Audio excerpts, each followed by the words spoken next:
बिस्मिल्लाहिर्रहमानिर्रहीम। अस्सलाम वालेकुम। कैसे हैं आप सब लोग? उम्मीद करती हूँ कि आप सब बिल्कुल खैरियत के साथ होंगे। आज मैं आपके लिए बर्फ़ी की रेसिपी लेकर आई हूँ और बहुत ही कम चीज़ों से हम इस बर्फ़ी को तैयार करेंगे। इसके लिए सिर्फ हमें मैदे की ज़रूरत होगी, ना हम इसमें दूध डालेंगे ना खोया, और बिल्कुल बाज़ार जैसी बर्फ़ी तैयार होगी। तो चलें रेसिपी की तरफ चलते हैं। तो बर्फ़ी बनाने के लिए सबसे पहले हम मैदे को भूनेंगे। तो पैन मैंने चूल्हे पर रख दिया है और मैंने 1 कप मैदा लिया है। इसको हम पैन में डाल देंगे। बिल्कुल स्लो फ्लेम पर हम इसको भूनेंगे। बहुत ही स्लो फ्लेम पर हमने इसको भूनना है ताकि ये पक जाए अच्छे से, कच्चापन इसका ख़त्म हो जाए। और इसका कलर भी हमने ज़्यादा चेंज नहीं करना, बस थोड़ा सा इसका कलर ब्राउन होना चाहिए, ज़्यादा डार्क ब्राउन नहीं करना। मुसलसल चम्मच हम इसमें चलाते रहेंगे।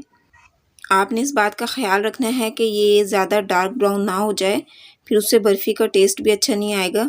ये देखें, इसको पकते हुए तकरीबन 5 से 8 मिनट हुए हैं और कलर इसका थोड़ा सा चेंज होना शुरू हो गया है और बहुत अच्छी खुशबू भी आने लग गई है। अब बस हम इसको उतार लेंगे, इसको साइड पे रख देंगे और हम शीरा तैयार कर लेंगे। तो शीरा बनाने के लिए मैंने ली है 1 कप चीनी और इसमें शामिल करूँगी मैं तकरीबन पौना कप पानी। ये हम इसमें डाल देंगे पैन में और इसमें हम चम्मच चलाना शुरू करेंगे। मुसलसल हम इसमें चम्मच चलाते रहेंगे। एक तार वाला शीरा हमें इसका चाहिए। तो इसमें हम चम्मच चलाते रहेंगे और देखें चीनी हमारी मेल्ट होना शुरू हो गई है।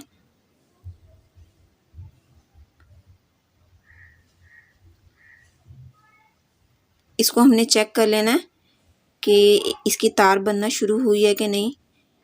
ये देखें चीनी तो अच्छे से मेल्ट हो गई है, इसको पकते हुए भी काफ़ी देर हो गई है, लेकिन अभी तक हमारा एक तार वाला शीरा तैयार नहीं हुआ। तो हम थोड़ा सा इसको और पका लेंगे। तकरीबन 5 से 7 मिनट हो चुके हैं। ये देखें अब हमारा तार बनना शुरू हो गया। ये देखें ये टपक रहा है तो उसके साथ तार आ रहा है इस तरह से। तो ये शीरा हमारा तैयार हो चुका है। अब इससे ज़्यादा हमने इसको नहीं पकाना। अब हम इसको साइड पे कर लेंगे और ये जो मैदा मैंने भूना था उसको मैंने अच्छे से छान लिया है, इसमें कोई गुठली नहीं है। और अब हम इसमें शामिल करेंगे मिल्क पाउडर। मिल्क पाउडर मैंने आधा कप लिया है। 1 कप मैदा था और आधा कप हमने इसमें मिल्क पाउडर शामिल करना है। ये दोनों चीज़ें हम इसमें शामिल करके अच्छे से इसको मिक्स कर लेंगे। मिल्क पाउडर को मैदे के साथ हमें अच्छे से मिक्स कर देना है। ये देखें मिक्स हो चुका है और जो हमारा शीरा तैयार हुआ था वो हम काउंटर पे ले आएंगे और ये मिल्क पाउडर और मैदा हम उसमें शामिल कर देंगे। इसको हमने अच्छे से मिक्स कर लेना है।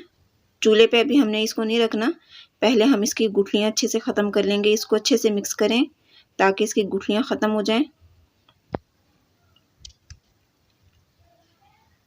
ये देखें गुठलियाँ इसकी ख़त्म हो चुकी हैं। अब हम इसको चूल्हे पर रख लेंगे और इसको हम थोड़ी देर के लिए पकाएंगे। मैंने इसमें 3 टेबलस्पून घी भी शामिल किया है, तो आप वो भी इसमें शामिल कर लीजिएगा। कैमरा मेरा उस वक्त ऑफ था तो वो रिकॉर्ड नहीं हो पाया। और आप इसमें थोड़ी सी इलायची भी शामिल कर लें, उससे बहुत अच्छा इसका फ्लेवर आएगा। इसको अब हम थोड़ा सा पका लेंगे। बर्फ़ी हमारी तैयार हो चुकी है। अब हम फ्लेम बंद कर देंगे और इसको नीचे उतार लेंगे बर्फ़ी को। अब यहाँ मैंने लिया है तकरीबन 1 टीस्पून कोको पाउडर है और इसमें शामिल कर देंगे हम थोड़ी सी बर्फ़ी। चॉकलेट बर्फ़ी बना रही हूँ मैं, तो इसके लिए हमें थोड़ी सी कोको पाउडर चाहिए। ये इसमें हम शामिल कर लेंगे। इसको अच्छे से मिक्स करेंगे ताकि कोको पाउडर बर्फ़ी के साथ अच्छे से मिक्स हो जाए। ये देखें ये इसमें मिक्स हो चुका है अच्छे से। इसको अब हम ठंडा होने के लिए रखेंगे। एक ट्रे ली है मैंने, इस पर थोड़ा सा घी लगा लिया है। इस पर हम ये बर्फ़ी रख देंगे ताकि ये ठंडी हो जाए। इस पर मैं इसलिए डाल रही हूँ ताकि ये ठंडी भी हो जाए और चिपके भी ना। पैन में वो चिपक रही थी तो इसलिए मैंने इसमें ट्रांसफ़र कर लिया। और ये जो हमारा चॉकलेट वाला पार्ट था इसको हम इस तरह से करके गोल बेल लेंगे। ये देखें इस तरह से मैंने इसकी शेप बना लिया। इसको हम साइड पे कर देंगे। थोड़ा सा आप घी लगा लें ताकि बर्फ़ी चिपके ना। इसको भी हम इस तरह से गोल कर लेंगे। इसको हल्का सा हम ऐसे प्रेस करेंगे और वो जो हमने चॉकलेट वाला रोल बना कर रखा है वो हम इसके अंदर डाल देंगे और इस तरह से इसको पैक कर लेंगे। यहाँ से भी हमने इसको पैक कर लेना है अच्छे से और दूसरी तरफ से भी। अब हम इसका रोल बना लेंगे। ये देखें रोल मैंने इसका बना लिया है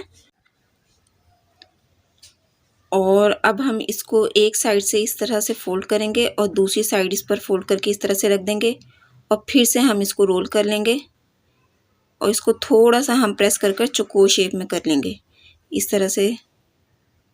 और अब हम इसकी कटिंग कर लेंगे। जिस शेप में भी चाहें आप इसकी कटिंग करना चाहें तो कर लें। मैं इस तरह से इसकी कटिंग कर रही हूँ। ये देखें कटिंग हो चुकी है हमारी और अंदर से भी देखें कितना अच्छा कलर आ रहा है इसका। ये बर्फ़ी हमारी तैयार हो चुकी है। सिर्फ 1 कप मैदे से देखें हमने इतनी सारी बर्फ़ी तैयार की है। बहुत ही मज़े की बर्फ़ी तैयार होती है ये। आप लोग ये रेसिपी ज़रूर ट्राई कीजिएगा। अगर वीडियो पसंद आई है तो इसको लाइक कर दें। चैनल पर नए हैं तो चैनल को भी सब्सक्राइब कर दें। बेल आइकन को भी दबा दें ताकि मेरी आने वाली हर नई वीडियो का नोटिफिकेशन सबसे पहले आप तक पहुँचे। कमेंट बॉक्स में अपनी राय का इज़हार ज़रूर कीजिएगा। मिलते हैं नेक्स्ट वीडियो में, तब तक के लिए अल्लाह हाफिज़।